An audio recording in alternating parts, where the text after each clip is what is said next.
E aí galera, sétimo ano, sétima aula, não é o sétimo capítulo, nós vamos discutir no capítulo 7 um negócio doce. Por que o negócio é doce? Nós vamos discutir então Portugal com a dificuldade financeira. Preste bem atenção, no sexto ano, a tia Clara falou para você que Portugal estava enfrentando dificuldades financeiras. Hoje eu estou no sétimo ano, estou falando que você vai perceber dificuldades financeiras em Portugal.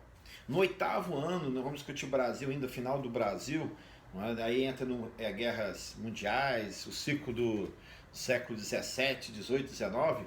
Então, nós vamos discutir sempre Portugal com problemas financeiros. Então, para variar um pouquinho, Portugal estava com dificuldades financeiras no século XVI. Século XVI, Portugal está com crise financeira.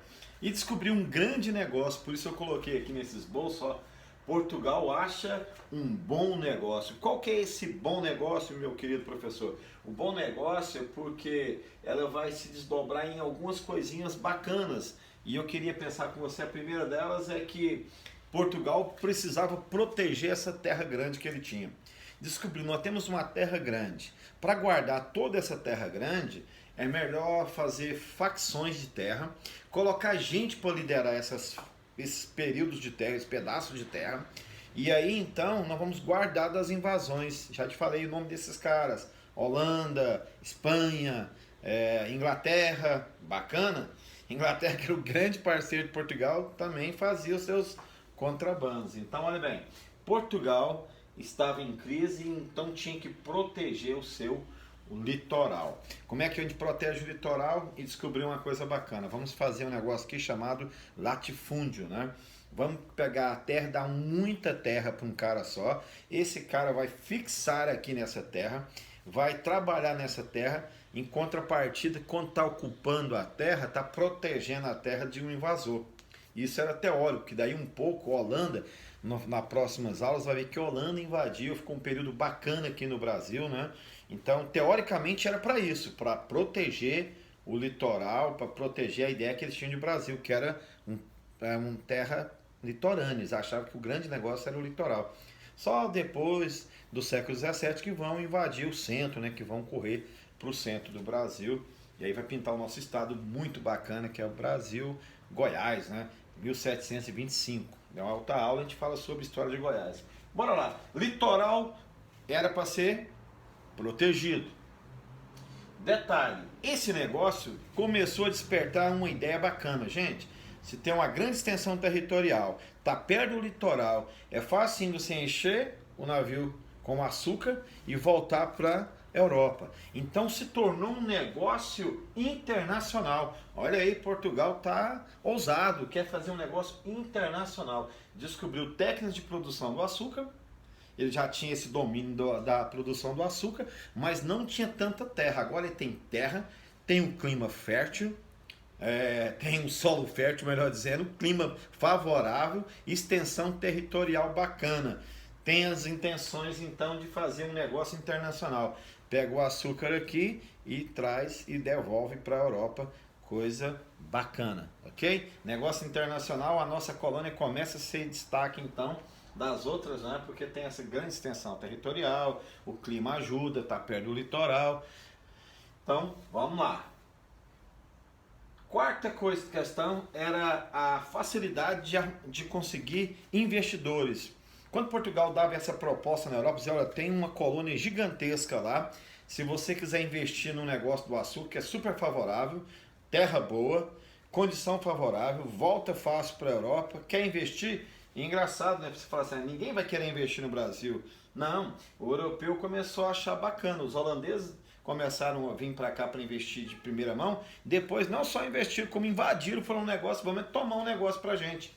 Então, Holanda, Itália e outros europeus começaram a fazer o quê? A pagar ao investimento. Então, olha que coisa bacana, coroa portuguesa não vai ter gasto nenhum. Quem vai fazer o investimento? O próprio investidor, o europeu que quer estar aqui estabelecer e produzir o seu açúcar. Bacana? Sesmaria, que palavra é essa? Sesmarias, não é quando os meninos brincam na faculdade, é o seguinte. Então o governo geral estava autorizado, a coroa portuguesa falou assim, governo geral, você pega a terra e redistribui essa terra e deixa as pessoas produzir pra caramba nessa terra. Então o negócio era a lei de terra, a expansão. Não havia uma lei de terra, melhor dizendo, não havia ainda essa lei de terra. Então quem dominava a lei aqui era do governo geral. Ele dava as terras ao seu critério. Detalhe, de preferência a investidores que quisessem fazer o negócio andar, fazer o negócio do açúcar girar. Bacana. O problema é a mão de obra. Você falou só de coisa boa. E as não favoráveis? As não favoráveis começam agora a pintar, que é a mão de obra. O nativo não queria esse trabalho para ele. O nativo não queria trabalho algum nessa espécie aí de trabalhar para o europeu. Então, além disso, era protegido pelos jesuítas. Protegido pelos jesuítas. Lá na frente, no 8º ano, você vai ter um período da história que os jesuítas vão ser expulsos do Brasil, né? Um período chamado Pombalino, Marquês de Pombal. Por quê? Porque essa proteção aqui atrapalhava o negócio brasileiro. Era muita proteção sobre o dono da terra. Só porque ele era o dono da terra, as pessoas queriam proteger ainda mais a Igreja Católica, que tinha esse sentimento.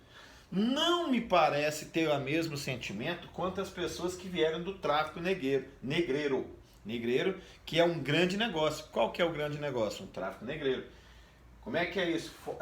Quem é esse Fausto? Boris Fausto é um grande historiador que vai dizer o seguinte: o negócio do tráfico aqui foi maior e melhor do que o negócio do açúcar. Por quê? Você quer vidas, cara. É só trazer e reproduzir. Detalhe, em cativeiro a vida reproduzia, o homem reproduzia no cativeiro. E custo zero. Né? No cativeiro, o que nascia lá era dele. Até nascer a lei que vai impedir quem nascesse no cativeiro fosse escravo. Às vezes vão demorar a pintar as leis de proteção contra o negócio do escravo.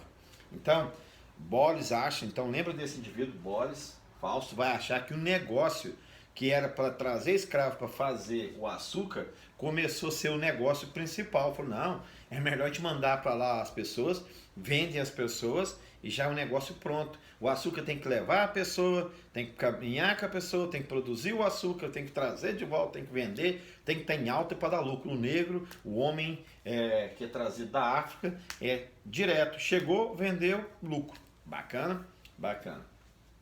Não bacana a escravatura, né? Não bacana a exploração do homem negro. Pelo contrário, é maldição, é uma coisa miserável, tá bom? Caminha comigo, a estrutura também é básica, né? Então tudo isso dava lucro. Então a gente vai continuar vendo aulas que vem. Vai dar lucro, bacana. A estrutura do engenho, como é que era isso? Então esse patrocinador fazia uma casa grande onde ele vai morar. Então na estrutura do engenho você vai ter a casa onde mora o senhor do engenho. O dono do engenho mora numa casa grande, daí essa palavra, casa grande. E contrapartida da casa grande tem a casa do escravo, que é chamada de senzala. Daí outros historiadores brasileiros vão fazer até uma brincadeira, né? Casa Grande Senzala, que depois é um bom livro, vai virar um clássico, e depois eu te conto quem escreve. Casa Grande Senzala, ou seja, é o contraponto. O que é contraponto? É questionar como que era a casa do senhor do engenho e como era a casa daquele que produzia, que trabalhava, que era o escravo. Bacana? Então você tem a casa do engenho. O que é a casa do engenho? Onde produzia o açúcar, onde produzia a matéria, não é? A casa grande onde mora o senhor, e que contrapartida entre a casa grande e a senzala existe a capela. O que é a capela? Onde o senhor, que é católico, né? Sempre católico, português católico, europeu católico, vem fazer as suas celebrações. Então no meio de tudo isso também tem a celebração, tem que ter tempo, tem que ter casa grande, mas tem que ter também senzala, tem que ter senzala. Mas no meio desses dois aqui você encontra a capela, onde as pessoas têm que orar também. O senhor de engenho tem que orar, não é? Bacana. A estrutura é muito simples. Planta, colhe e produz. Aí quero te deixar o último detalhe. Para cortar a cana e para moer a cana era coisa básica, coisa de braço, tá? Eu até coloquei braçal, coisa braçal. Agora a cana virar o açúcar era algo mais especializado. Aí quem trabalhava ou tinha que trabalhar sob supervisão de um homem branco. Então colocava o negro para cortar a cana, moer a cana, mas na hora da produção você tem que estar alguém lá para fazer a supervisão ou trabalhar com ele. Então o avanço aqui era fazer a purificação da cana, né? Você trabalhar no segundo estágio. Cortar, moer é do primeiro estágio. E o avanço aqui é você fazer a parte mais refinada, que é o açúcar. Mas quem ganha lucro sempre com isso? O senhor de engenho. Então era um bom negócio. Então, o açúcar brasileiro tem mão dupla. Ele é bom porque o açúcar foi um bom período, o clima é favorável, então ajuda. Mas também é muito bom. Por que é muito bom, professor? Porque trouxe aqui, segundo Boris, né, a mão de obra que dava mais lucro que o próprio açúcar, que era o homem que era vendido. Ok? A gente precisa se indignar com isso. Por isso que nós temos tantos grupos de combate à exploração do homem que foi trazido para cá de forma escrava. Fique em casa, fique bem, faça bons negócios também. Um grande abraço.